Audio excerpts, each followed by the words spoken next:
What do our customers want? And how do we stay ahead of the customer curve? How do we respond to consumer demand for healthy, ethical, and sustainable products? And how do we verify these claims? The next panel will delve into the world of how consumer insights are driving change across the fresh food industry. So would you please welcome Professor Rachel and Kenny from the University of Adelaide, Tom Rutledge, the founder and the CEO of HelloFresh, Dr. Nina Welty from Cyro, and practical socio-technology ethicist Nathan Kitch, who's our facilitator. Would you please welcome them for our next panel discussion as part of Evoke Ag? Thanks, folks. I think it's almost all humans in the room, but I did see a really cool butterfly. I'm not sure if anyone else saw that. So we got a bit of a setup there with the last panel discussion, I think leading into some of the topics that we're going to be covering here today. Just quickly, I'm not a particularly ag person to be here, and I felt a little intimidated. And last night I was at one of the events and someone said to me, oh, don't worry, mate, I've only been doing this for 3 months, and it made me feel slightly better. So thank you so much for welcoming me. I feel very privileged to be here with the panelists. And we're going to be touching on a pretty challenging topic. There are probably lots of different perspectives on this broad sort of question area, and we'll do our best in 30 minutes or so to get into it. The way that we're going to structure things is through like a little bit of a narrative arc. We're going to start by trying to define sort of where we're at, like what do we mean by consumer insights? What's changing or what's already changed? What's the landscape that we're dealing with today? How do we know that this stuff has changed? From there, we will get into sort of questions around like market responses and looking at that fairly broadly. So what is academia and science doing? What's industry doing? We don't have any government representatives here, but maybe we'll touch on that. We'll see how we go. And from there, we'll try and work towards a fairly practical orientation. And I'll put the panelists on the spot right at the end and ask them to give you some practical takeaways. We'll then have 10 minutes for questions. And what we'll ask, if it works out for all of you, if you can safely do so, maybe just sort of slowly make your way toward the end down to the mics here. If that doesn't work, don't worry. I think there's some Evoke Ag folks hanging out and they'll help out. So without further ado, let's get into it. Okay, so what's changing in the consumer landscape? How do we know? What evidence are we drawing on? When we were having this discussion, doing a little bit of prep earlier at the Cyro stand, we sort of came up, fresh food being the focus. I was reminded of that, thank you, Rachel, earlier, very important.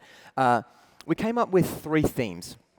The first was safety, and I think, Nina, I'll call upon you to touch on that a little bit. The second was trusted or trustworthy, and there are important distinctions there, but Rachel will touch on some of that for us. And then the third encapsulated a few different concepts, but efficient, affordable, and fun.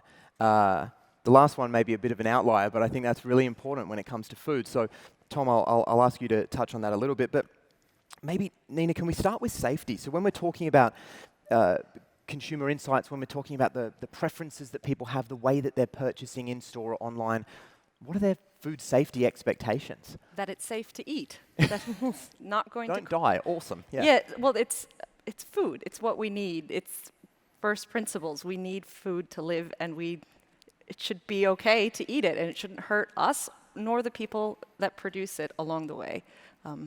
And we just trust that it is, because the Australian system is very good. We have high compliance. We have high standards. But when you broaden out from that, we can overcomplicate it and start adding more values, but it really comes down to it needs to be safe, I need to have access to it, and I need to afford it. And just quickly on the topic of safety, are there specific indicators you think that maybe domestically or in other jurisdictions that consumers are specifically or explicitly paying attention to? It's really hard because we take safety as a given. We just expect it to be. So there isn't a consumer advocacy group saying this food is not safe, because food is safe. So we don't pay more for it. We don't expect to pay more for it. We expect it to be safe. And it is safe because of that expectation. So we're doing a darn good job there. We are really doing a good job of it. It's important to celebrate that, right? And our compliance system works really well. We're trying to make it work better, Even better, yeah. be more efficient, so that the extras, or what we consider extras, don't cost any extra. That it's considered in the same regard, sustainable and safe. It shouldn't cost more, it should just be. Nice. And Rachel, when we're thinking about trustworthiness of a given end-to-end supply chain, or the trust that a particular group of consumers may have in a food product or a retailer or a category or whatever it may be, what are the sort of things that we're observing, experiencing or seeing, and what are you sort of studying in your daily work? So in the Food Values Research Group at Adelaide, we've looked at a range of different things. We know traditionally there's always been very high trust in farmers and in agriculture, whatever that might mean, but the devil's in the details. And I think we do know that people have different definitions and understandings, even of what makes a farmer. And we do know people are skeptical or cautious about certain things. So things are safe so long as they've been made in Australia, right? Not made in Australia, often for many people, is equivalent to unsafe. Less of an issue, perhaps, in the fresh food sector. But we also know that this kind of idea of trust is, the old sort of truism, maybe easy to gain, easy to have, but really also easy to lose, right? And we know during COVID there were some ups and downs and so on, but also a much greater awareness of the fragility of the food system, right? So I think particularly for people who are primary producers, but all the way throughout the value chain, the real issue is what is the trust based on, and how can you maintain it while still increasing things like transparency because of increased consumer demand for transparency. Yeah, absolutely. And just like building upon those 2 points, Tom, earlier you raised this idea of fun, and I'd love to get to that, because I think, I don't know, maybe I'm speaking for myself here, but if I'm in the kitchen and I'm cooking up a storm and I've got a cheeky red with me, that's a good time, right? But when you mean efficient, affordable, and fun, from the consumer's perspective, and recognizing that there are commercial sensitivities and stuff in the context of HelloFresh, but what do you mean by that? What do you think you know about your customers in that context? Well, in terms of efficiency, I'd go right back to one of the founding principles of HelloFresh, which is we wanted to make cooking fresh meals accessible. We wanted them to be convenient, so not going to all corners of town. It comes to your doorstep, so there's a physical convenience, but there's also the mental convenience, sort of eliminating a host of decisions around what your family's going to eat that week, down to just one. So that was, I guess, the accessibility, and then on top of that, or the efficiency, if you like, and then as we've grown the business, we've been able to scale our operations and build a bigger footprint, which allows us to be more efficient and bypass the traditional grocery supply chain, puts us in more direct contact with our producers, which is fantastic from a quality and a provenance perspective, and also, I guess, like a fair share of the pie perspective. And on top of that, we're able to ensure that there's less waste and our customers get fresher produce, because we don't buy anything speculatively. Everything we buy has a known use. Our customers commit to us before we commit to our suppliers. So theoretically, every piece of chicken that enters our supply chain has a known end user and a known intended use, which is tremendous from an efficiency perspective, but also then an affordability perspective, because we don't have those waste buffers that we need Not having to absorb that. Yeah, the impairment risk basically doesn't exist. So that's great from a business perspective, and it allows us to be competitively priced with what is a manufactured product, but what we're manufacturing is a box of fresh ingredients, so our customers can manufacture their meal. And that's where the fun comes in, like a bottle of red. I didn't say a whole bottle. That's what. Well, I did. And I just really believe in the meditative power of chopping carrots and gathering around, and all of us in this room and here are engaged in one way or another with a really, really wonderful subject matter. Like it is, as you said, it's a need. It's the second largest category of household spend, but it's something that everyone's really interested in and loves to talk about. Absolutely.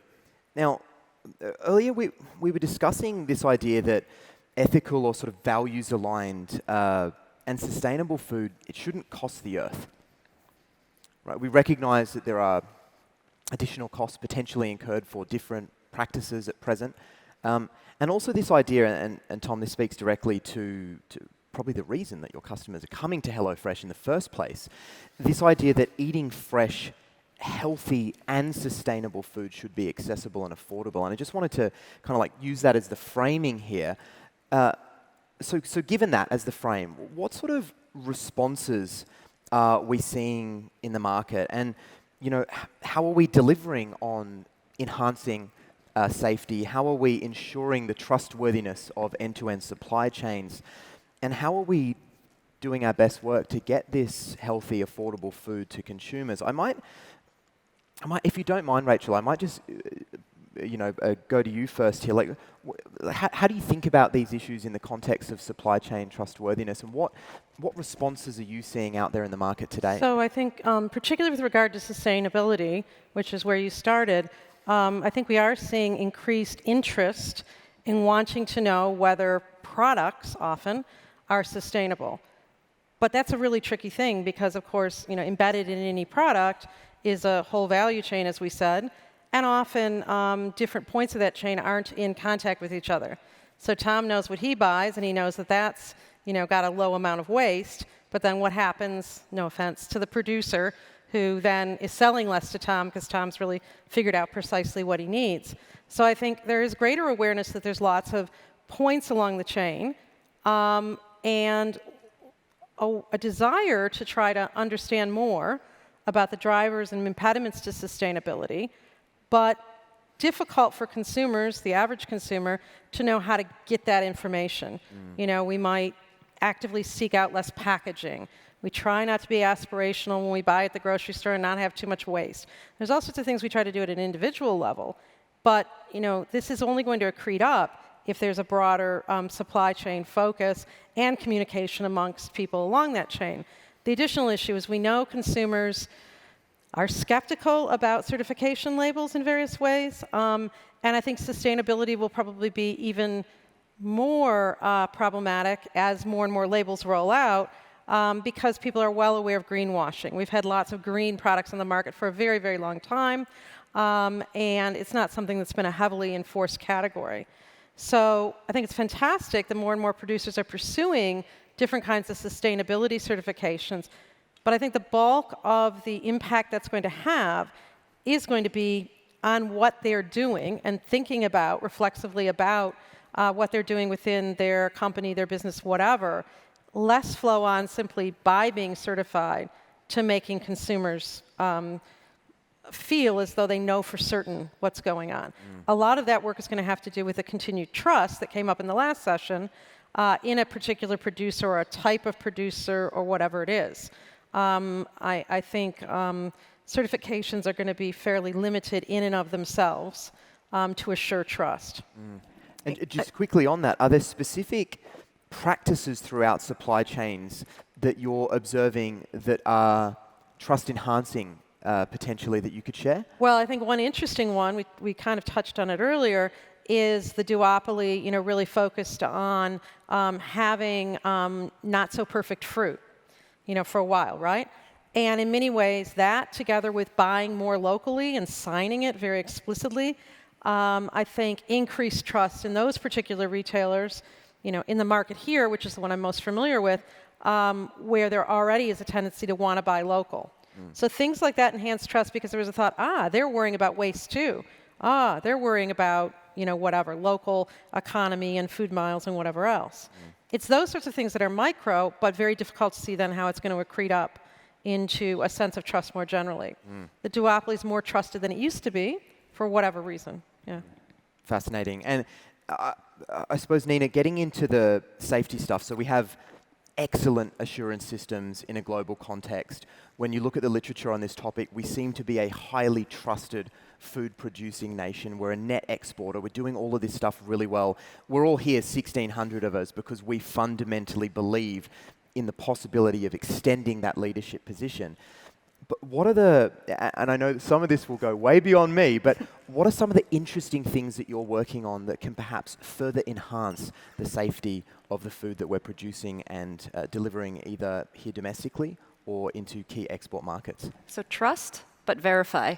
So we're working at Cyro to provide that objective evidence that can support and enhance the existing trust and pass it further along the chain. So while sustainability in its broader, so I have access to awesome labs. I'm at Cyro. I can measure anything I want in the soil, in the fruit. I can tell you how much methane comes out of whatever. But I can't do that at home. My kids can't. They don't know what that means. Oh, really? Oh, no, bugger. they don't let me take the lab home. So how can we make the evidence needed to be sustainable in South Australia for a grape grower? How can we make it sustainable for the Hunter Valley region to be sustainable?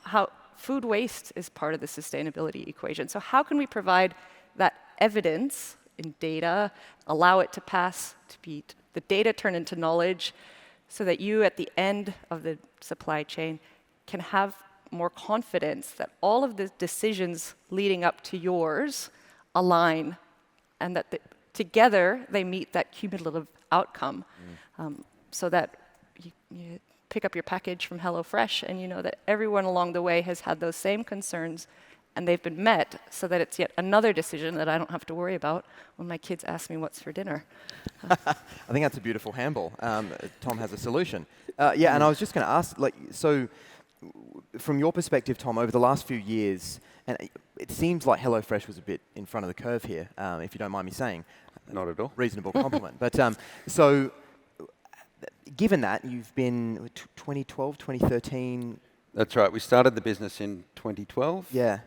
And at the time, I'm anticipating your question here. Yeah, go for it. I like that. That's cool. This is fun. Let's play. But at the time we started the business, so I run ANZ, which is part of a group that's headquartered in Germany. We started 5 foundation markets with an idea of creating essentially a new category in grocery retail. So with that, we've basically engineered a new food supply chain, and we have a common tech platform that facilitates operations in each market.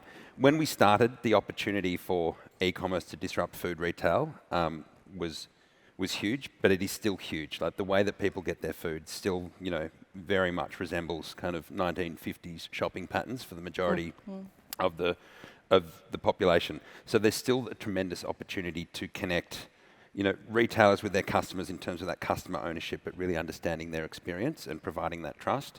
But also upstream, like connecting with producers and having, a full kind of chain of custody and control from farm to customer. And I would love that. I would love more of that upstream visibility. In many respects, like, we're in the same boat as customers. I think food standards around, safety are very well defined and standardized. But in terms of sustainability expectations and practices, I mean, that's obviously got a long way to go there. But as we go, we'd love to think that we would have as much visibility. Going back to my chicken example, like, we know, when something arrives, when it gets packed, and when it ships, and when it hits a doorstep. And we're able to modify our processes to improve quality if we have freshness and spoiled issues, for example, because it's too long in transit. To take that the other way and be able to share with growers that, optimal kind of picking times or warehousing times or whatever it happens to be, would be, I think, a boon for everyone's efficiency and good practice, and also for end quality for the customer. This is pretty much the aim. So if we stop thinking about the supply chain as a chain from an end to an end, but if you're able to connect the final consumer back to the producer, and you're able to match those demands faster and more efficiently through transparent, trusted, evidence-based methods and certification, which complement one another and work in harmony, even if it's multiple different providers, but that there is an interoperability and an infrastructure to support all of this information flow, and a willingness and understanding that if I give you more information, you'll give it back to me. And there's not a net loss here, but we've both gained something. And this is where we're trying really hard to demonstrate how this works, and that it's not just one value proposition here. It's not just a food safety or just a compliance issue. It's a whole of chain, whole of system transformation that's possible, so that we're not talking about linear chains anymore. It's the ecosystem of our food supply networks. Correct me if I'm wrong, but it does seem that there's a lot more complexity thinking, systems thinking, circular economy principles being brought into the agricultural ecosystem, which I think is, and the leaders of that are probably all here this week. Now, I know the folks before us kind of touched on this, I realize it's a challenging, contentious issue. In some ways, we probably don't have a great answer for it yet. But if there are strategic interventions that will enable us to work towards Farmgate sort of value goal of 100 billion by 2030, all these different things that we want to do, whilst bringing us back, within the safe operating zone, in the planetary boundaries, whatever it is, whatever our frame of reference is, who pays for it? And like you hear people talking about this a lot. Does someone want to have a quick crack? We've probably got 8 minutes left before we get into Q&A. Do you want to have a quick crack at touching on this? If not, you can do the phone a friend, handball, and I'll go to the next question, but I figured I'd put it out there. In discussions, the issue here is I think we're already paying for some of these things. So I think you have to start there. And one of the things that needs to be more clear is there needs to be assistance for people to bring into view, particularly at the community and consumer end, whether people are buying it, they're still worried about the farm next door, to bring into view what is being done to be more sustainable. It might not have a specific kind of certification on it, but there's already lots of things that Australian primary producers are doing, particularly in the fresh food industry, to be more sustainable in all senses. So that's another part of the puzzle is trying to get our heads around the trade-offs that are inherent in the so-called triple bottom line of sustainability. And I think often the public, thinks of the environment first, and only later would think of it as a form of sustainability, for example, to think about rural communities. That needs to be brought in much more clearly into view, and used then as a way to springboard to making the next set of decisions about what can be done next. It's never going to be an all or nothing thing. You're never going to be perfectly sustainable. But I think a lot of businesses are actually on the pathway, but aren't necessarily sure how to communicate that in a compelling way. To the skeptical consumer, who may well think that this is all just a lot of greenwashing, and of course it is the case that certain kinds of industries are simply not sustainable, in some sense, environmentally sustainable in particular. Yeah, nice. So a few minutes left. I wanted to maybe tap into a little bit of hope, if that's okay.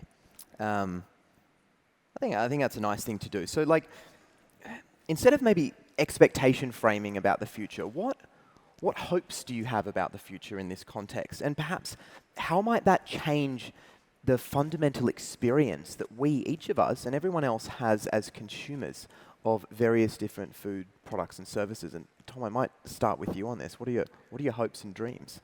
Well, I've already, outlined my wish for that kind of visibility upstream. But I think the other thing is, and at the risk of kind of sounding like I'm tooting the HelloFresh horn, but the way that we're able to forecast and work with suppliers and reduce that waste, I think that there are learnings there for the broader industry, not that kind of production on spec and that warehousing and purchasing on spec. Your point about us being more efficient and knowing what we want limits what a farmer can sell. I don't agree with that. I think it just directs their produce to different markets. More strategically, yeah. Exactly. And if we're able to, better connect demand without kind of having everyone locked into a meal plan and committing to what they're eating 2 weeks out, but just marrying up that consumer demand with productive capability, and meaning that we're not burning, diesel to plough fields, to transport goods, to make packaging, all of these sorts of things which end up being thrown away, I think 40% or something in between in the supply chain and in the consumer's bin. I think it's a huge opportunity for us collectively to, pay for the improvements we need and access more strategic markets and be sustainable as we go. I've spent the last day and a half talking to people across industry. Here, everybody wants the same thing. We're all here to try and do this together. So the moment for transformation is happening now, and Australia is supremely well positioned to do this. For a big country, it's really a neighborhood. We know everybody, and there's an opportunity because government's involved, industry partners are here, the bigger bodies, the university research, everybody's aligned and wants to do this together. So it's possible if we don't stuff it up ourselves. The chance is now to do it. Rachel? I think that the other part of the puzzle for me that comes in at this point, but a lot of points about thinking about where the community and consumers are heading, is that people need to be less idealistic in a funny way.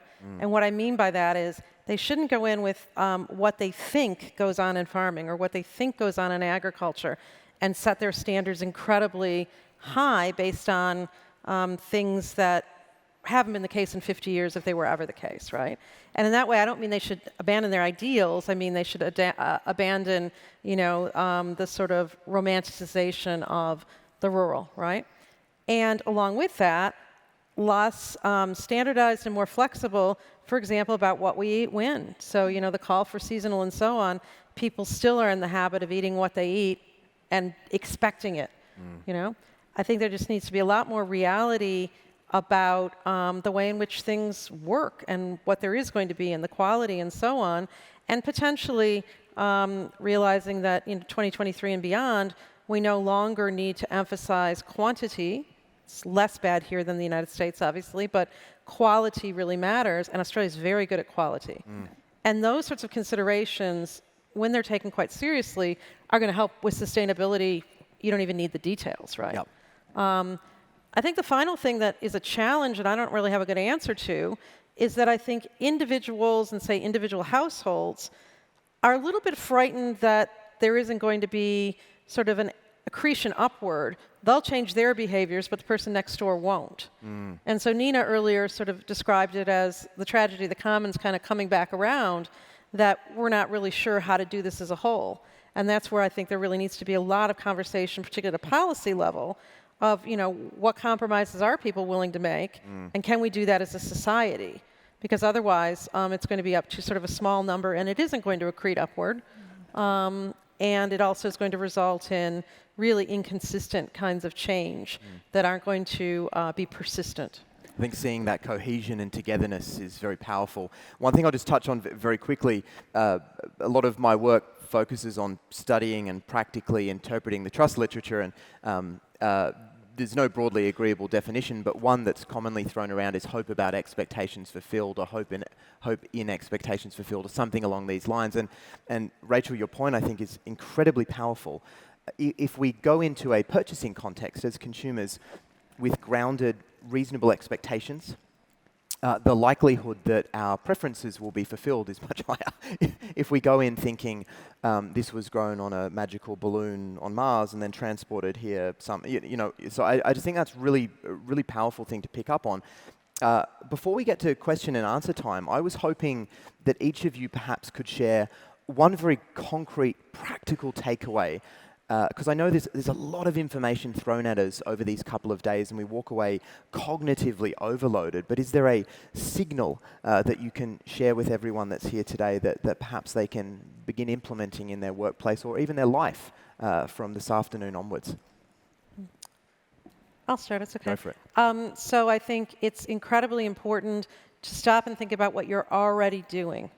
Rather than thinking about what you're not doing, what you can't do, what's going to be too difficult because the kids want to eat meat. That's my household. Think about what you are doing that contributes to sustainability, and then take one step further. Yeah. And this applies also to producers. I mean, to think about what you are already doing, how you can translate that, and then what the next step might be. You're not going to get paid to do it in the short term. Yeah. I think that really is the bottom line. Yeah, it's nice. Nina? I'm still thinking, but I have lots of thoughts. I think the one takeaway that I've gotten from here and talking with everybody is that we're all kind of looking for that signal that's going to tell us to change now. Aren't there magic bullets? Damn it. But it's actually who's going to. If we're all waiting for somebody to lead, nothing's going to happen. Yep. So I would just be brave. Like there's an opportunity here. The chance is there that everything's lined up. But if we're always waiting for somebody to tell us now is the time, it's going to walk us by. So be bold as businesses to enact what you can do. And like Rachel said, do one more.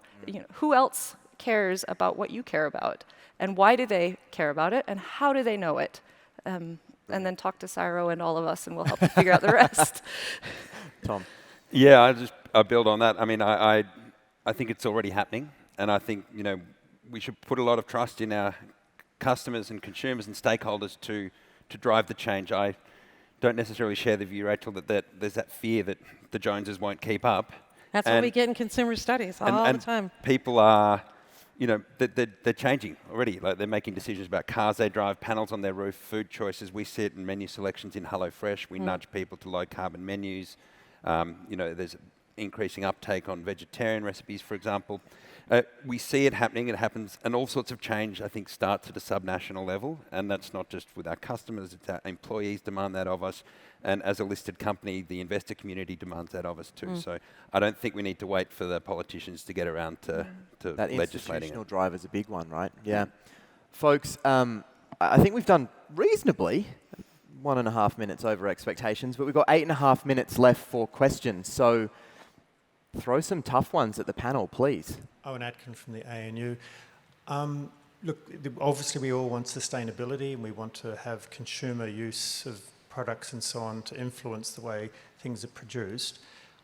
When I listen to this conversation, I sometimes wonder, is it a middle class or an upper middle class aspirational element that we're all talking about? We're only in our own sort of bubble. But then when you look at societal consumption and you go to a supermarket and you're not well off, you don't have a middle class income, are these things really a factor? And so I suppose in the overall balance, are we fooling ourselves that the consumers are on, in terms of majority, actually wanting this change? What they just want is cheap food. Yeah, I mean, I think that is always something that people throw back in all these domains. Hi, Owen, now I see you. So I think what we need to think about, particularly with fresh food, is there are changes that can be made, but there's also some systemic change that's needed to even give people access to quality fresh food. So we're a huge country, and I think in many ways it is a fair criticism that there are deeper problems about basic access to food, particularly in remote areas. But again, we see in our research, which is qualitative, across socioeconomic, people want to do better. They may define it differently. But in particular, they want the economy to be sustainable, they want rural communities to be sustainable, and they are worried about the environment. So I think, yeah, people are in a hurry, yeah, they want cheap food, but these other values come very quickly into the picture. And if it can be made a bit easier by making it more transparent, people will begin to make those choices. Cool, thanks. Emily Buddle from the University of Adelaide. Just probably building on what Owen's question was alluding to, and Rachel just touched on it as well. I think something that was missed in discussion was regional and rural access to fresh food, considering that 28% of Australian population live in those areas, and a larger proportion probably of those in this room here today. But the access of that fresh food, and I'm just wondering if the panellists could touch on the rural and regional aspect of access to fresh food. So I guess all of this information flowing through supply chains, it's really, when we frame it in terms of sustainability, it feels like a middle-class white discussion, but actually it's fundamental. It's access to high-quality, nutritious food for anyone, everywhere, and having that value be returned to producers to support the economies, because they're also regional and remote. So it's insane to me that you have the growing regions and remote regions not having access to the food that's grown there.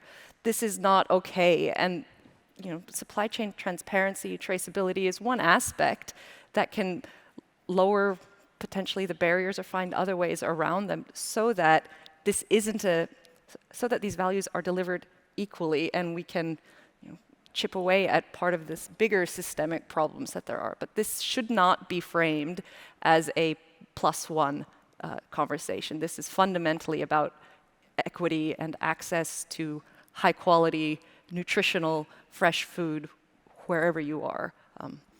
So I fully agree with the criticism of the sound of this conversation, because I had the same thought in my head after we finished. Tom, do you want to quickly touch on that? And I know we've got one more question here. I think we're doing okay for time. Yeah, so I'd say, this is obviously a very HelloFresh-centric view, but we do find that our regional customers, tend to be stickier than some of the urban customers. And I think that that is very closely tied to the feedback we get. For example, customers in Darwin will tell us that what they get from us is fresher than what they get through a traditional distribution network. So right, okay. I think it goes back to that point around, fresh food should be affordable. I think we complicate the supply chain. We bake in all of this optionality for customers to have, like, importing asparagus, not eating with the seasons. Like there's a whole bunch of, I guess, costs that need to be covered to facilitate that breadth of choice and that complicated supply chain to get all of that option to everyone in every corner of the country, which, you know, then puts what should be affordable and the simplest thing to get out there more out of reach than it should be. Yeah. So, Scott Bouvier, King & Wood Mallisons, you've emphasised the robustness of our food system, but our food system's actually also pretty inflexible. So we've talked a bit about, particularly yesterday, about food as medicine and innovation in food and consumer insights are going to push us along those lines. But FSANZ is completely locked up and they want to change, become more innovative. The governments aren't supporting that change. I wondered whether you had any comments on, really, we can do all this innovation, but if the companies can't promote it, there's going to be a roadblock there. So do you have any thoughts of what we need to do to actually encourage a system that promotes honesty? Honest claims are critical, but actually introduces more flexibility to support that innovation that we've talked about for the last 2 days. Thanks. I think it's what Tom highlighted, that by allowing these other different supply chain models and distribution methods, that you're allowing flexibility and diversity to occur at the on-farm level, where you're able to enter different markets depending on what you have on hand and how you can deliver there. It's matching the supply to the different demands, and what can we do to enhance that and make that happen so that you're not locked in. I go back and forth a little bit on bodies like FSANZ and thinking, their mandate's way too narrow, right? It's food safety, basically. And as you say, they're frustrated with that at times too. But I think and that the ACCC is the main driver of false claims. But I think it's not really clear to me that a lot of this can be policy or regulatory based. I think a lot of it is about establishing models and establishing lines of communication to allow the good news stories to be told rather than policing. And it's hard for me to see what something that is a policed or more of a negative focus would look like. That being said, I think there need to be incentives in the system at a governmental level of some sort, and it may be that regions are a better way to do that than, say, state or federal, to encourage people to investigate some of these new systems safely without feeling like they're going to stick out their necks overly, so that a lot of people are in it together, which at least will allow economy of scale. I know we've got one more. I'll just say, we build trust by providing visibility through technology, and I think that kind of gets us where we need to. The consumers demand that. Nice. Thank you. Ambitious, there's probably 30 seconds left, but over the last couple of days, I think we've heard a big enabler for sustainable food production is shaping consumer values and driving consumer demand. I'd be keen to get your perspectives on whose responsibility is for shaping consumer demand and whose imperative it is to do that. Sounds like a trust question. Yeah, in my view, I think we need to get away from the idea that consumer demand is shaped in such a way that then the outcome is they'll pay more. So I think the price premium fallacy has really not helped us. But it remains everyone's responsibility. I think government needs to really shape particularly the minimum to make sure people have healthy diet in remote areas and regional areas and cities. And it's ironic that the UN Sustainable Development Goals, we often see them as about everybody else but us. But I think they're really important here in Australia. But producers and everyone, retailers along the line, also has to take responsibility for helping to shape whether there's going to be a price premium or not. Because this isn't just about the medium price premium, it's about the medium in the longer term, and that's where trust comes. Folks, thank you so much. Thank you to our panelists. I realize that was a terribly challenging operating space where we didn't really have time to properly get into the nuance, but if everyone could please give our panelists a big round of applause.